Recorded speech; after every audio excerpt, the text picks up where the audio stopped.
Maswerteng tanghali po mga ka-STL. Narito na po ang resulta ng STL Pangasinan para sa araw na to, first draw, December 16, 2025. Araw ng Martes. Naway ang mga natayan niyo pong mga numero kanina ay manalo nawa ngayong tanghaling ito, 12 PM. Kaya kunin niyo na po ang inyong mga ticket. Narito na po ang resulta.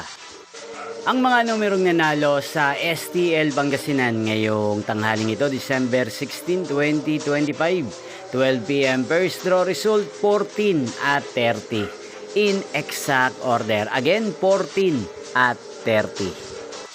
At ngayong tanghaling ito sa STL Pangasinan, atin pong i-shoutout si Kuya Axel ng Pangasinan na araw-araw pong nanonood sa channel na to. Shoutout po sa inyo Kuya Axel, sana po ay nasa maayos kayong kalagayan. At sa lahat po ng mga taga Pangasinan, shoutout po sa inyo. Inyo pong napanood ang resulta ng STL Pangasinan. Maraming salamat po sa patuloy niyo pong pagsuporta sa aking channel. Magkita-kita pong muli tayo mamayang 5 PM para sa second draw result ng STL Pangasinan.